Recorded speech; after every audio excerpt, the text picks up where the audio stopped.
Merhaba arkadaşlar, Gizemli Örgüler kanalına hoş geldiniz. Bugün sizlerle bu tatlı, çok da şeker, çok da güzel duran deniz anasından yapacağız. Anahtarlık, araba süsü ve çanta çarmı olarak kullanabilirsiniz. Ben bunun çantasını hazırlıyorum.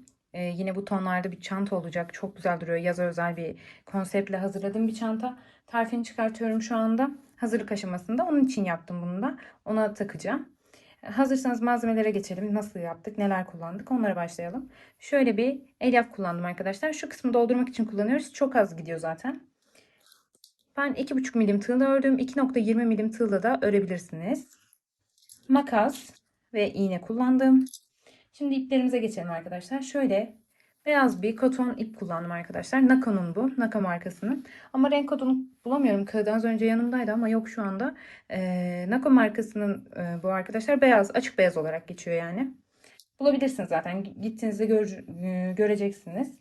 Şöyle mavi bir ip kullandım. Yine Nako'nun Nako Koton Lüks. Bu da Nako Koton Lüks'tü bu arada. Renk kodu arkadaşlar şöyle göstereyim, gözüküyor mu?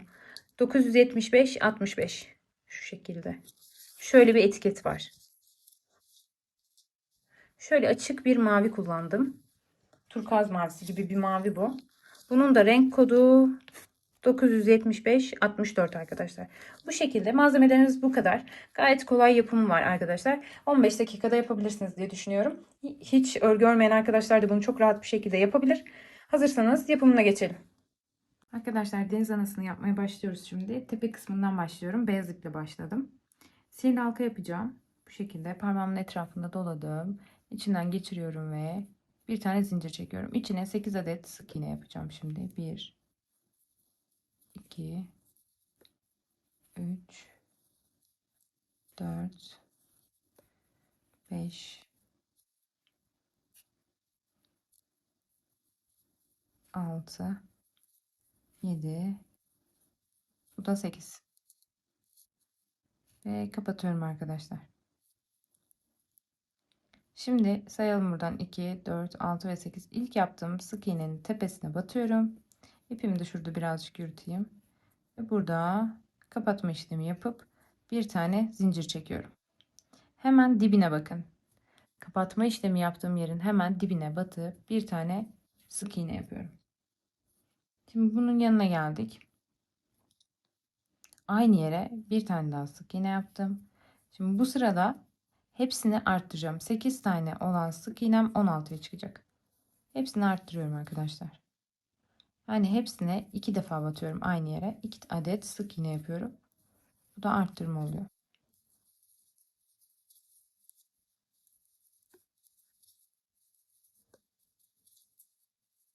İpimi yürütmüyorum. Çok yürütmenize de gerek yok. İç kısımda kalacak zaten.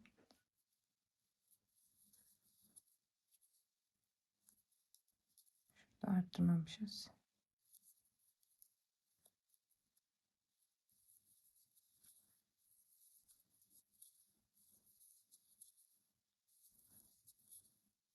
Şuradan sayalım arkadaşlar şimdi. 2, 4, 6, 8, 10, 12, 14 ve 16. 16.'ya buraya batıyorum ve kapatma işlemini yapıyorum. Şimdi şu orta kısım açıldı biraz. Onu da sihirli halkamı çekiştirerek şöyle düzeltiyorum. Şunu ben birazcık yakınlaştırayım videoyu. Tamam, şimdi daha net görebilirsiniz. Evet, şimdi daha iyi oldu. Şimdi tekrardan kapatma yaptıktan sonra bir tane zincir çektim. Şimdi bir sık iğne bir arttırma yapacağım arkadaşlar. Hemen kapatma yaptığım yerin dibine batıyorum. Buraya bir tane sık iğne yapıyorum. Yanına da bir tane arttırma işlemi yapıyorum. Bir sık iğne, bir arttırma. Bu şekilde ilerleyeceğim sıra sonuna kadar. Bir sık iğne, bir arttırma yapacağım. 24 tane sık iğnem olacak toplam.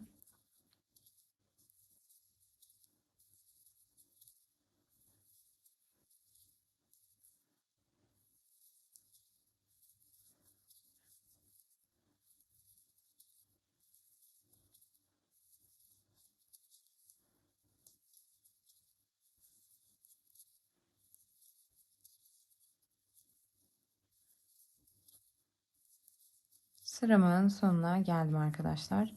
Şimdi 24 tane sık iğnem var burada. Tekrardan kapatma işlemi yapacağım. Bakın şurada 2 tane zincir kalmış gibi oluyor. 2 tane ilmek varmış gibi ama bu kapama yaptım. Bu da zincir çektim. Bu benim ilk yaptığım sık iğnem. Eğer bunu karıştırıyorsanız buraya bir ilmek belirleyici takın derim arkadaşlar. Bir tane zincir çektim. Şimdi 3 sık iğne bir arttırma yapacağım. Hemen dibine batıyorum yine. 1, 2, 3. Bir tane arttırıyorum. 1, 2, 3. Bir tane arttırıyorum. 1, 2, 3. Bir tane arttıralım. Bu şekilde sıra sonuna kadar devam edeceğiz. 3 tek bir çift yapmış oluyoruz. 30 tane sık iğnemiz olacak sıra sonunda.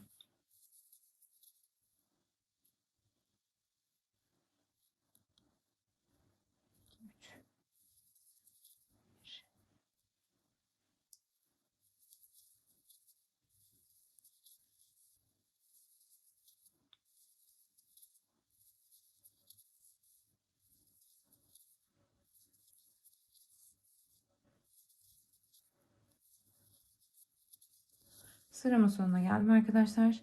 Şimdi 5. sırayı yapacağım. İlk yaptığım sık iğnenin tepesine batıp kapatıp bir tane zincir çekiyorum. Hemen dibine bir tane sık iğne yapıyorum.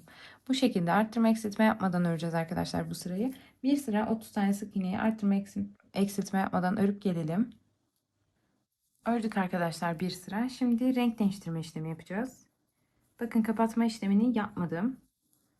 Buradan alıyorum ve kapatma işlemini yeni rengimle yapıp bir tane zincir çekiyorum. Bu beyaz rengimi burada keseceğim artık. Buna ihtiyacımız kalmadı. Şöyle.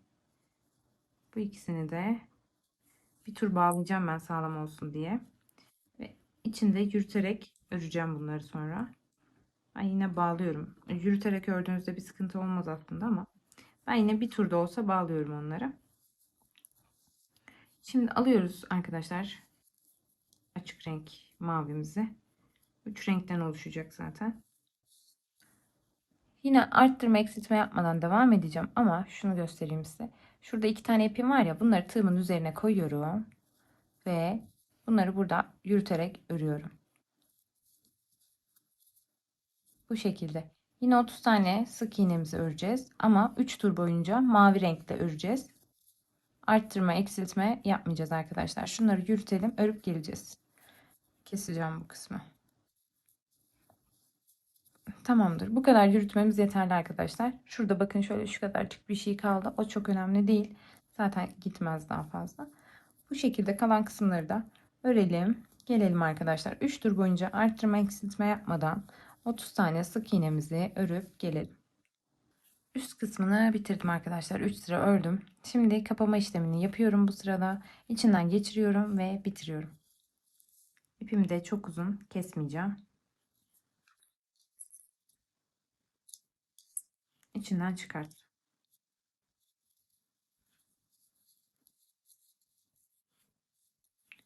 Bunu içeriye alacağız şimdi. Bakın şurada şöyle göstereyim. Bir ve ikinciye geldim sık iğneme kendime doğru. İpimi buradan geçirdim. Bakın bir tanesini atlıyorum. Hemen şuradaki kısma gelip batıyorum. Tek tarafına batıyorum. Ve ipimi buradan da geçiriyorum.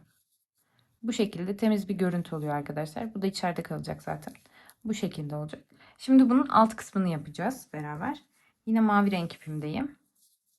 Açık mavideyim. Şimdi sihirli halkayla başlıyorum yine.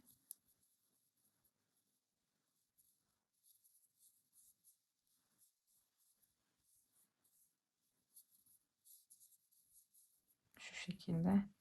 Bir tane zincirimi çektim. 6 tane sık iğne yapıyorum içine. 1, 2, 3, 4, 5. Bu da 6. Hemen sıkıştırdım. Sihirli halkamı kapattım güzelce. Şimdi burada ilk yaptığım sık iğnenin tepesine batacağım. Ve bu ipimi de buraya alacağım. Buraya kapatacağım ve bir tane zincir çekeceğim. Aynı yere, tam dibine, bakın kapama yaptığım yerin tam dibine batıyorum. Burada 2 tane sık iğne yapıyorum buraya. Bu arttırma oluyor arkadaşlar. Bunu isterseniz yürütmeyebilirsiniz, isterseniz yürütün. Ben bıraktım yürütmeyi. Toplam 6 adet arttırma yapıyorum. İkinci arttırmam.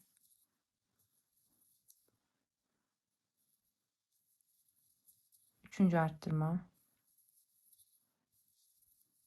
Dördüncü. Beşinci. Bu da sonuncu arkadaşlar. Sonuncu arttırmamı yapıyorum. İlk yaptığım sık iğnenin tepesine batıp tekrardan kapatma işlemi yapıyorum. Bir zincir çekiyorum. Hemen bir tane sık iğne yapıyorum. Yanına bir tane arttırma yapıyorum. Şimdi 18 tane sık iğnemiz olacak 3. sıranın sonunda. Çünkü bir sık iğne bir arttırma yapacağız. 6 defa arttırma yapacağız yine. Bir sık iğne yapıyorum. Bir arttırma yapıyorum.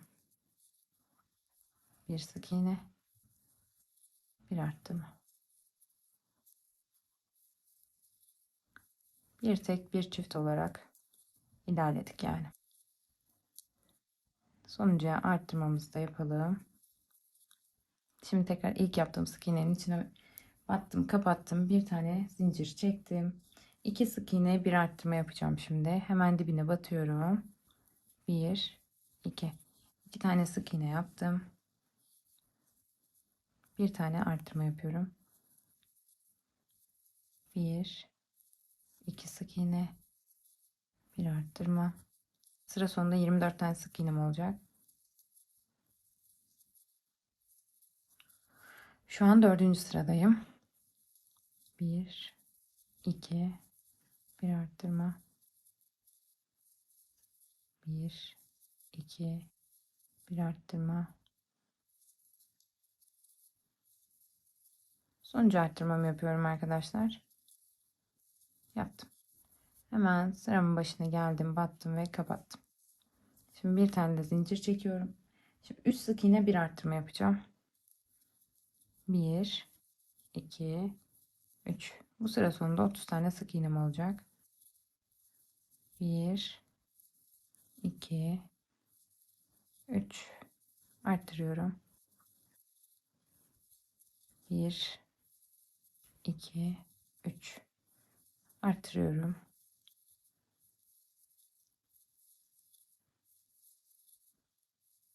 Bir daha arttıracağım şimdi burada. Sayalım 2 3. Burada arttırıyoruz. 1 2 3 arttıralım. Beşinciydi bu. 1 2 ve 3. Tekrardan bir arttırma yapıyorum buraya. Ve ilk yaptığım sık iğnenin tepesine batıyorum. Şimdi bakın bu aşamada bunu alıyoruz. Bu şekilde kapatıp dikeceğiz arkadaşlar. Böyle duracak. Şimdi bunu da hemen ek yerine getiriyorum ikisine. Karşılıklı gelsin istiyorum. İpleri içeriye atacağız.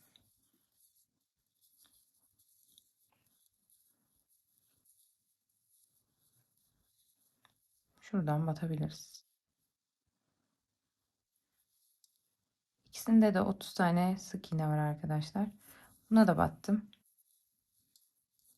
Şu ipimi yukarıya almayı unutmuşum.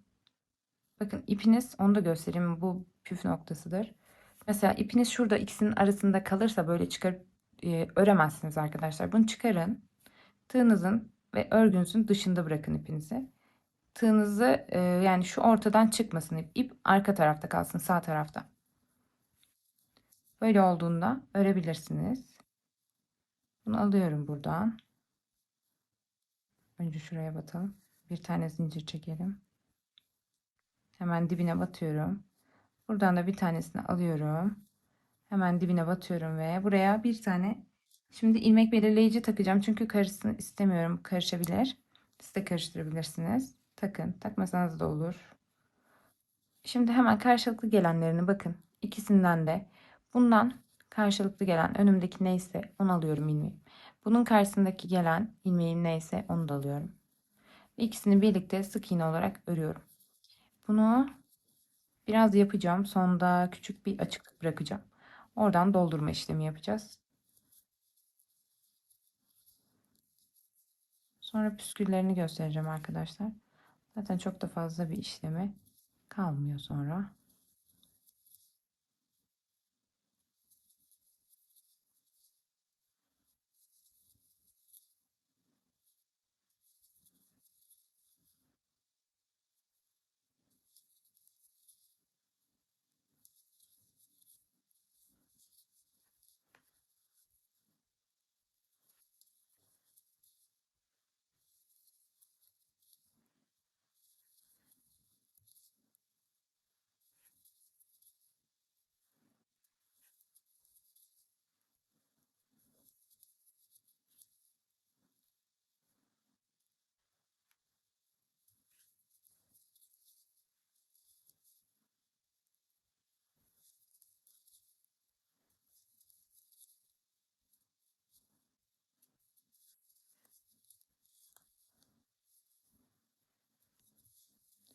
Tamamdır.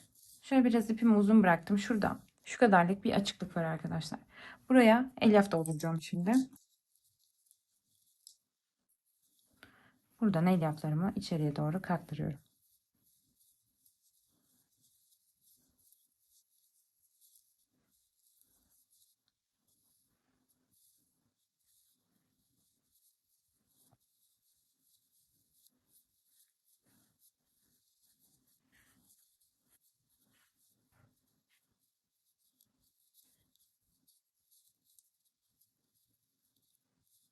Çok az daha koyduğumda olmuş olacak. Şimdilik şöyle iç kısma doğru attıralım.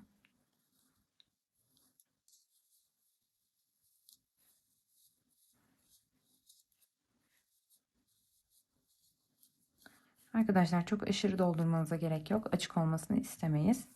Bu benim için yeterli. Şimdi kalan kısmını da kapatacağım. Ve koyu renk ipime geçeceğim ondan sonra. Bu kısmını da kapatalım.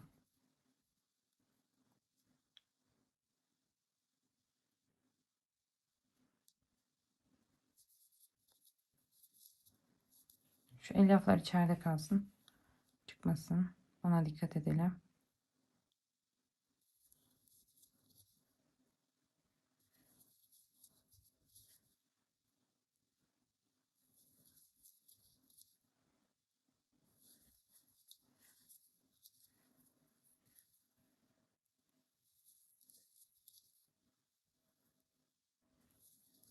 Evet, sıramızın sonuna geldik arkadaşlar. Şimdi ilmek belirleyicimizi çıkartalım. İlk yaptığımızın tepesine batalım. İlk yaptığımız sık iğne bu.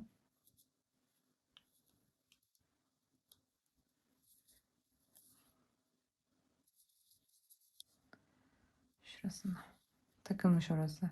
Ve burada kapatma işlemini yapalım arkadaşlar. Şimdi ben buraya bir tane de zincir çekeceğim. Ve bu ipimi ben burada kesiyorum. Kısa bir şekilde. Şimdi koyu renk ipimi alıyorum. Şöyle.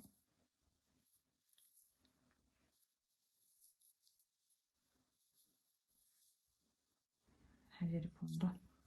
Şu açık rengi çekelim. Öncelikle koyu renk ipimde ilmek oluşturacağım. Şöyle etrafında doladım ve bir tane zincir çektim ve bunu buraya sıkıştırdım. Bu şekilde ilmeğim hazır oldu. Çıkartıyorum. Ve şurada bakın zincir çektiğim kısım var ya kapama yaptığımda. Oraya batıp ilmeğimi de oradan geçiriyorum arkadaşlar bu şekilde. Tamamdır. Şimdi buraya bir, iki tane zincir çektim şimdilik. Şimdi bunun etrafına böyle fırfır detayı vereceğiz. Şöyle geriye doğru bakın. Buradaki püf nokta bak buradan arka yüzü ya bu alt yüzü. Buradan böyle ilerlemiyorum arkadaşlar. Bunu alıyorum, çeviriyorum. O şekilde ilerleyeceğim. Şunu bir çıkaralım. Şu ipi de şuradan alıyorum. Altından geçiriyorum. Bu ipi de yürüteceğim ben biraz. Sonra keseceğim. Şimdi burada tığımın başını dolayacağım arkadaşlar. Aynı yere batacağım. ve yarım trabzan yapacağım. Şu bir, aynı yere 3 tane batacağım. Şu birinci. Tekrardan doluyorum. İkinci. Tekrardan yapıyorum aynı işlemi. Üçüncü. Şimdi tekrardan tığımın başını doluyorum. Yandaki ilmeğe geçtim. İplerimi de yürütüyorum burada.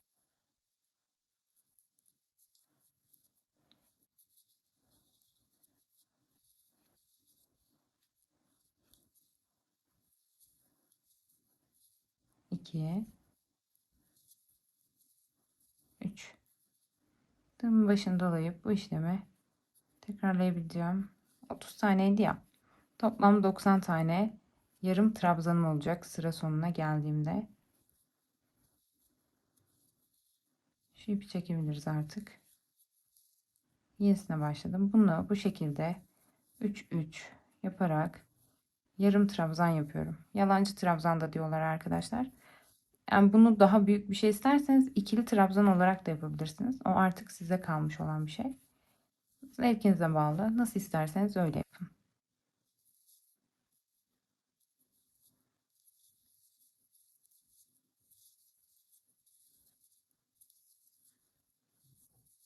Bu şekilde arkadaşlar. Sıra sonuna kadar bu işlemi yapıp gelelim. Arkadaşlar şimdi sıramızı tamamladık. Şöyle de bıraktım ben. İçinden çıkartacağız. Buradaki ipi kestim çünkü buna artık ihtiyacımız yok. İçinden çıkarttım. Siz de bu şekilde buradakini birleştirip içinden çıkartın. Şimdi beyaz ipimize geçeceğim. Beyaz ipimizden ilmek yapacağız arkadaşlar. Tığımın etrafına doladım. Şöyle bir tane zincir yapıp sıkıştırdım. İlmeğim hazır. Şimdi şuradan bakın şu kapattığım kısım var ya. Şöyle göstereyim. Şu ilk kapattığım kısım. Onun yanında hemen ilk ilmek var. Ondan geçiriyorum. Başlangıç yeri olarak zaten ayrık duruyor arkadaşlar. Hemen buraya bir tane zincir çekiyorum. Ve yanına, yani dibine batıyorum, bir tane sık iğne yapıyorum. Yanına geliyorum, sık iğne yapıyorum. Bakın zincir çektim. Hemen dibine bir tane sık iğne yaptım. Zincir çektim, sık iğne yaptım. Aynı yere yapıyorum. Kalan sıra sonuna kadar olan bütün sık iğnelerin, trabzanların, yarım trabzanların tepesine sık iğne yapacağım. Atlamadan hepsine yapıyoruz arkadaşlar.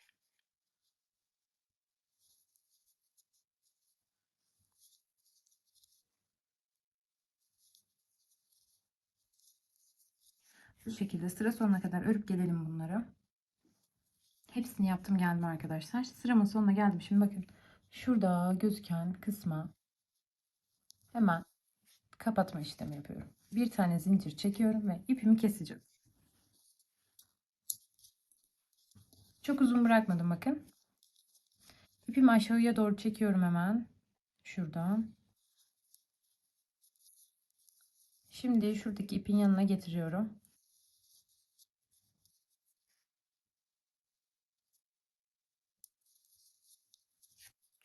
Burada ikisini bağlıyorum. Bu da sağlam olsun diye yaptığım bir işlem. Artık bir tane de şuradaki küçükle beyazla beyazı bağlıyorum. İki tane beyaz vardı başlarken ilmek yaptığımız kısım. Onları da bağladım. İki tur bağlıyorum ben genelde bütün ipleri. Şimdi iplerinizi saklayın arkadaşlar. Şurada bütün iplerinizi saklayacaksınız. Şuradan geçirebilirim.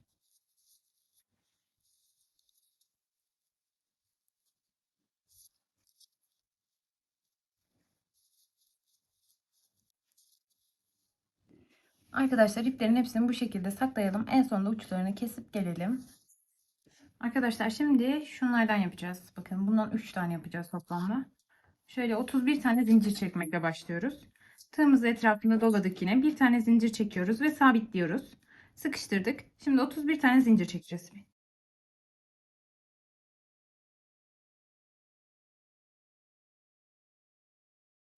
31 arkadaşlar.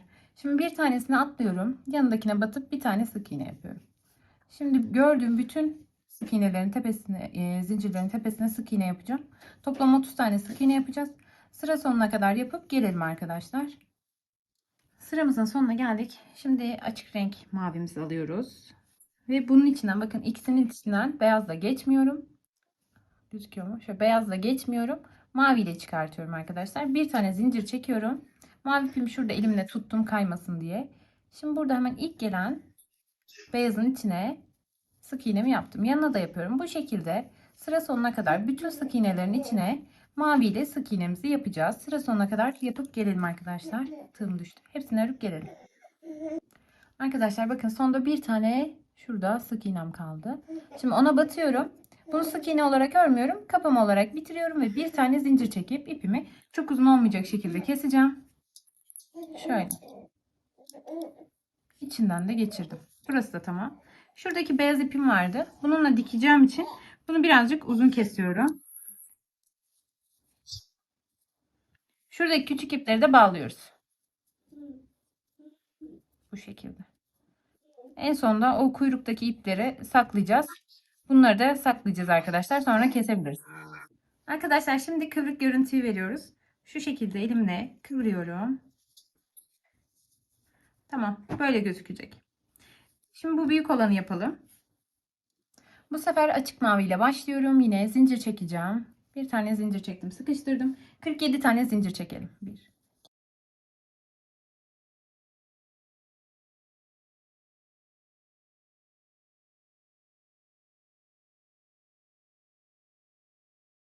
Şimdi 47 tane zincir çektik. Bir tanesini atlıyorum. Yanındakine bir tane sık iğne yapıyorum. Toplam 46 tane sık iğne yapacağız arkadaşlar. Sıra sonuna kadar hepsine sık iğne yapıp gelelim. Sıramızın sonuna geldik. Şimdi koyu renkle geçiş yapacağız. Bir tane zincir çekeceğiz. Az önce yaptığımız işlem arkadaşlar. Hemen dibine batıyoruz. Bu şekilde bütün sık iğnelerin tepesine batacağız arkadaşlar koyu renkte. Sıra sonuna kadar örüp gelelim. Sıramızın sonuna geldik arkadaşlar. Bakın sondakini yine içinden geçirip bir tane de zincir çekip kapatıyorum. Ve bunu da buradan kesiyorum. Aynı şekilde diğer ipleri de keseceğiz. Bunu da dikiş için kullanacağız. Bu şekilde keseceğiz arkadaşlar. Bitti. İplerini de saklayalım, gelelim. Arkadaşlar şöyle şu beyazı yapmıştık. Şuradan keseceğim. Burada zincirini çekmiştim bunun 31 tane. 31 zincirden sonra şöyle birazcık uzun olacak şekilde ipi kesiyorum. Ve bunun içinden geçirip bu şekilde direkt bırakıyorum arkadaşlar. Bu uç kısmını da saklamıyorum. Böyle sarkık kalacak. Şunu da göstermek istiyorum size. Bu yuvarlaklar yapmıştık yani, uzun olanlar falan şunlar. Bunların uçlarını sakladım arkadaşlar. Şu kısımlarını da keseceğim birazdan. Kesmedim. İsterseniz kalabilir. İç kısımda olacağı için gözükmeyecektir. Bunu kendi renginin içinden geçirerek bu şekilde saklıyorum. Sonra bunu keseceğim. Ama isterseniz kalabilir. Zaten açık yani bu renklerin hepsiyle düz iplerden de sallandıracağımız için göze batmayacaktır. Bunu yapmak zor geliyorsa o şekilde de bırakabilirsiniz. Şöyle elimle de tekrar düzeltiyorum kıvrımını. Bu şekilde şu ipleri de şu tepede bağladığımız ipler bunlar. Bunlar zaten düğümlü arkadaşlar. Bunları da kesiyorum ben. Hepsinden keseceğim.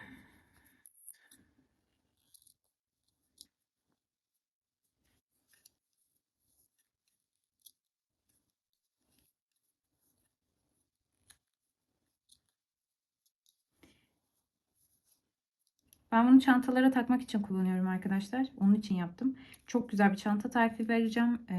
Birkaç hafta içerisinde muhtemelen, bilmiyorum tamamlayabilir miyim tarifini de. Yarısını bitirdim aslında. Bir yandan o projeyle de ilgileniyorum. Bunu da onun için yaptım.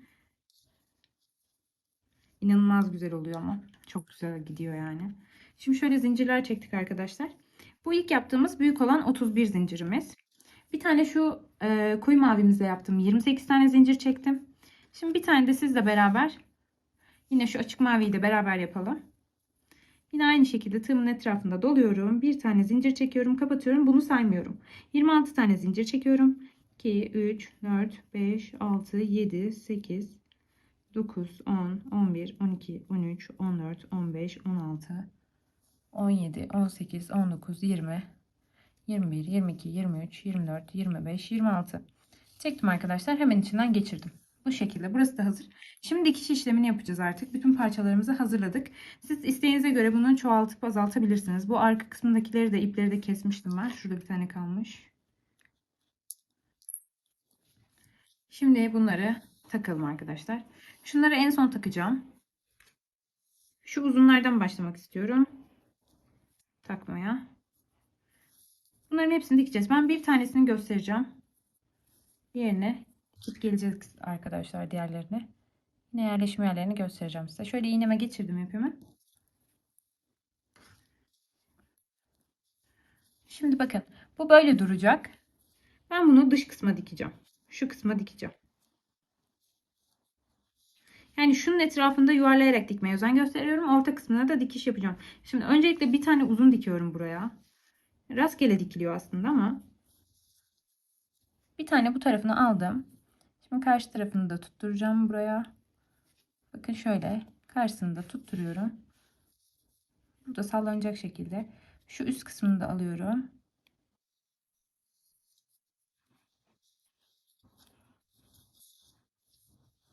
Ve bunu da şuraya tutturuyorum.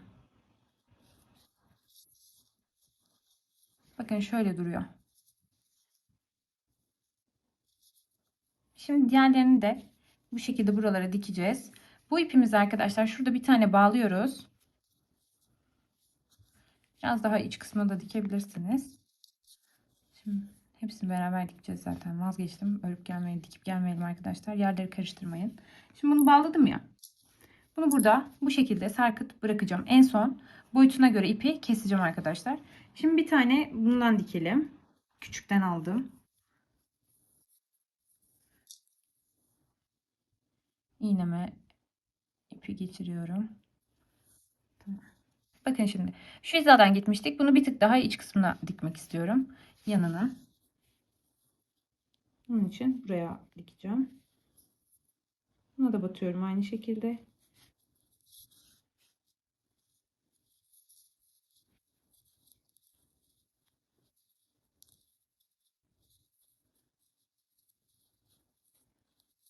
Dolaştı.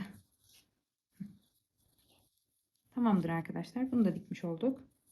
Elimizle düzeltebiliriz yamuk gördüğünüz kısımları. Problem olmayacaktır. Şu şekilde. Şimdi burayı da kapatacağım. Pardon, kameraya vurduk. Bunun ipini de uzun bırakacağım. Zaten ortaya çıkmaya başladı biraz biraz. Bir tane büyük aldım. Ben bir büyük bir küçük şeklinde ilerliyorum burada. Bu büyükleri bir tık daha dış kısma dikiyorum. Bakın küçükleri şu sıraya dikerken büyükleri buna. Yani sayı vereyim. 1, 2. Küçükleri 3'e dikerken büyükleri 4'e dikmeye özen gösteriyorum. 4. sıraya.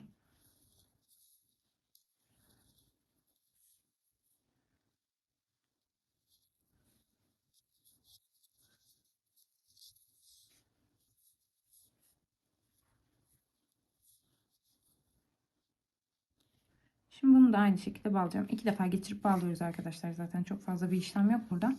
Şimdi tekrar ipi sarkıp bıraktım. Şimdi bunu da buradan hemen yanına beyazı, bakın şöyle ara kısmına bir tık daha yanına geçiriyorum. Buradan da batıp üstünden çıkartıyorum. Biraz rastgele aslında ama yine bir aşağı bir yukarı düzenini karıştırmayın. Çok ortaya dikmeyin. Kötü durmasın. Bunu da burada bağlayalım. İçinden bu şekilde geçirdim. İpimi bırakıyorum. Şimdi bir tane büyük alıyorum tekrardan. Bunu da yanına şuraya bir tane de buraya takacağız.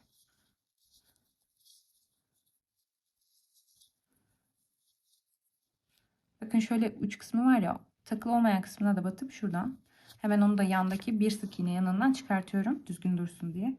Şimdi buradan da bağlıyorum arkadaşlar. Bu şekilde. Şimdi diğer renk, küçük olan beyaz rengimizi alalım. Onu da aynı şekilde takacağım. Bakın şurada bir tanecik yerim kaldı. Onu da oraya takıyorum.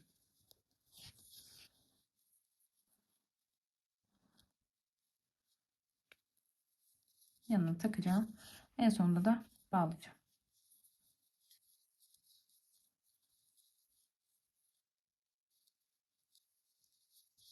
Şimdi bunu buraya bağlayabiliriz. İçinden geçirip bırakıyorum arkadaşlar. Şimdi şu dış kısımlara biraz daha şunları takacağız. Düz zincirlerimiz vardı. Boş gördüğüm kısımlara, mesela şurası çok boş geliyor gözüme. Şuraya bir tane takacağım bundan.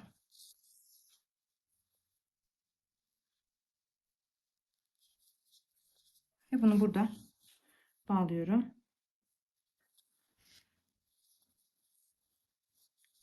İpini yine uzun bırakıyorum. Beyazı da alalım.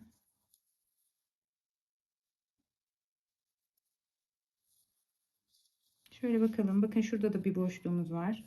Ben yanda ona da batalım bu kısma.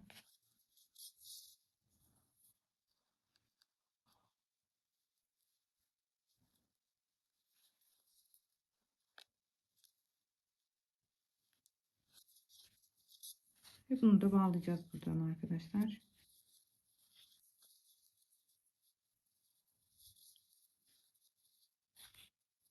İçinden geçiriyorum yine. Bırakıyorum. Bir tane kaldı. Şimdi şu ipleri keseceğiz. En son. Şöyle bir bakalım. Boşluk gördüğümüz kısma. Bakalım burada var. Şurası bence bunun içinde şurası iyidir. Yani bunda önemli olan bu sarkıtları çok iç kısımlara yapmamak.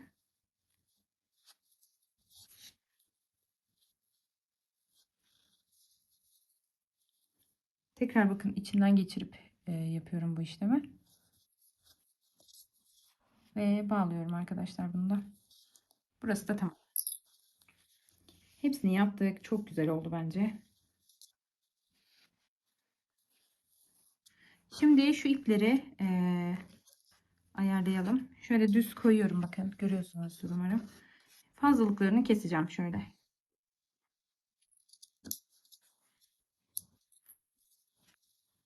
Hatta birkaçını uzun, birkaçını kısa kesmek istiyorum. Mesela şunu kısa keselim.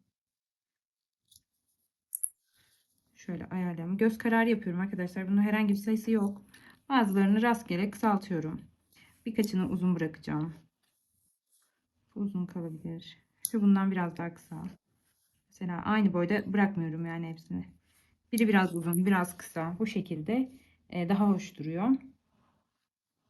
Şunu da birazcık kısaltabilirim. Şu uç ipi kısaltıyorum. Şimdi buradan isterseniz bunu çantaya takmak için ya da anahtarlık olarak kullanmak için şöyle bir aparat kullanarak takabilirsiniz. Bunun şöyle üçgen kısmı da oluyor şu şekilde. Şu kısma direkt takabilirsiniz. Ama elinizde bu aparat yoksa diye ben onu şu şekilde göstereceğim size. İsterseniz beyaz iple yapın. İsterseniz mavi iple yapın. Ben beyazla yapacağım. Yani bunun içindeki renklerle de yapabilirsiniz bu askı kısmını. Hoş duracaktır. Ama ben renk düzenini bozmak istemediğim için beyazla yapacağım arkadaşlar. Şimdi bakın şuradan şöyle göstereyim. Şuradan çıkıyor. Batacağım buraya. Buradan çıkılacak. Ama önce ilmek ayarlamamız gerekiyor. Tığımızın etrafında doladık. Bir tane zincir çekip şöyle sıkıştırdım. Bu benim ilmeğim olacak. Başlangıç ilmeğimi hazırladıktan sonra dediğim yerden de çıkıyorum. Bakın ortaladım. Ve buradan da bu ilmeğimi geçiriyorum. Şimdi buna bir tane zincir çektim. Buraya zincir çekeceğim. Ortalama bir sayalım. 1, 2, 3, 4, 5, 6, 7, 8, 9, 10, 11, 12, 13, 14, 15, 16, 17, 18, 19, 20, 21, 22, 23, 24, 25, 26, 27, 28, 29, 30. 30 tane bence yeterli olacaktır. Çantaya takmaya da yeterli olur diyorum. Hatta 32, 33 tane yapalım da. 32, 31, 32, 33. Şöyle 33. Çünkü bunun içinden geçireceğimizde zorlanmasın. Aynen. 33 tane zincir çektim. Şimdi geliyorum. Bakın. Şu ilk çıktığım kısım var ya, hemen bunun karşı yanına, yani sihirli halkanın diğer tarafına geçiyorum. Birini buradan çıkmıştık. Tam karşısına gelecek şekilde de buradan çıkartıyorum. Buraya ilmek kaydırma yapacağım. Yani birleştirme yapacağım. Örmeyeceğim sık iğne olarak. Hemen içinden geçirdim. Bir tane de zincir çektim. Bunu ipimi de buradan geçiriyorum. Kesiyorum. Ve sıkıştırıyorum arkadaşlar. Bakın bu şekilde duracak. Şimdi şuradaki ipimi, bu iki ipi birbirine bağlayacağım. Bu ipimi iç kısma doğru içeriye çekiyorum.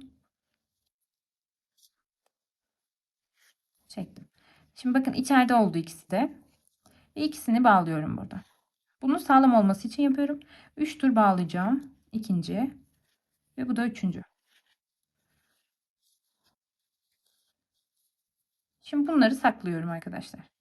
İğneyle içeriye de kaktırabilirsiniz. Zaten gözükmeyecektir elyaf olduğu için. Bu şekilde bununla içeriye de ittirebilirsiniz. Girmiyor bununla. Küçük.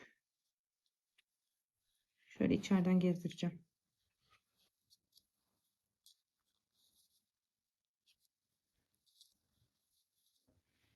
Benim gibi gezdirebilirsiniz arkadaşlar. Şurada hafif çıkık bırakıyorum. Ve bunu buradan içeriye ittiriyorum. Bunu da buradan ittiriyorum.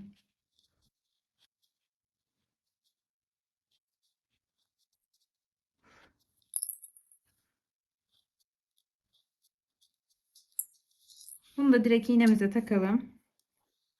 İpiniz o alt kısımda biraz uzun bırakırsanız bu şekilde uğraşmazsınız. Tam dibinden batıyorum arkadaşlar. Rastgele bir yerden çıkartıyorum. Ve geçirmiş oluyorum. Bunu da biraz çekiştirerek kesiyorum. Deniz anası hazır arkadaşlar. Biraz düzelteyim elimle. Bu şekilde duruyor. Gerçekten çok güzel oldu. Bayıldım. Mükemmel. Kanalıma abone olup beğeni ve yorum yapmayı unutmayın lütfen arkadaşlar. Desteklerinizi bekliyorum. Daha çok tarif için kanalıma abone olursanız sevinirim. Görüşmek üzere diğer videolarda. Bunun çantasını bekleyin. İnanılmaz güzel oldu. Görüşürüz. Hoşça kalın.